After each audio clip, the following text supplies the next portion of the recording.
দিদির হাত ধরেই রাজনীতিতে প্রবেশ। 24-এ জিতি বা হারে ঘাটাল মাস্টার প্ল্যান হবে। রাজনীতিতে থেকে যাওয়া নিয়ে আবারও সরব হলেন দেব।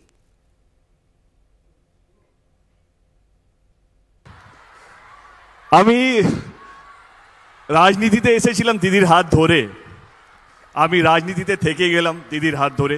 আমার মনে হয় কি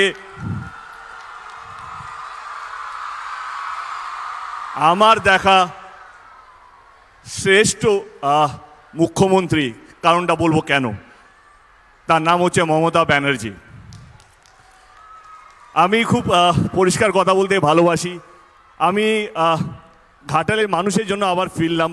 আমার কোথাও যেন মনে হয় কি আমার 10 বছরের লড়াই এবং ঘাটালের মানুষের দীর্ঘদিনের লড়াই, 70-75 বলবো, আমি বলবো কি আমাদের স্বাধীনতার আগে থেকে লড়াই, যেই লড়াইটা হচ্ছে ঘাটাল মাস্টার প্ল্যান। আমি সেই কারণেই আবার ফিরলাম ঘাটালে এবং আমার পুরো বিশ্বাস 2024-এ আমি জানি না কে জিতবে কে হারবে, এটা পুরোপুরি আপনাদের উপর, মানুষের উপর। মানুষ যাকে ভালোবাসবে, মানুষ যাকে বিশ্বাস করবে, সেই জিতবে।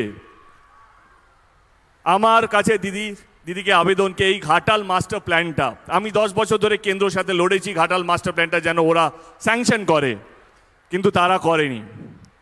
2024-এ আমি জিতবো কি জিতবো না আমি জানি না। আমি এটুকু বলবো দিদিকে কে যেই জিতুক যেই হারুক, ঘাটাল মাস্টার প্ল্যানটা যেন হয় এবং সেইটা রাজ্য সরকার মানে আপনার হাত ধরেই যেন ঘাটাল মাস্টার প্ল্যানটা হয়, এইটুকু আবেদন আপনার কাছে রাখলাম।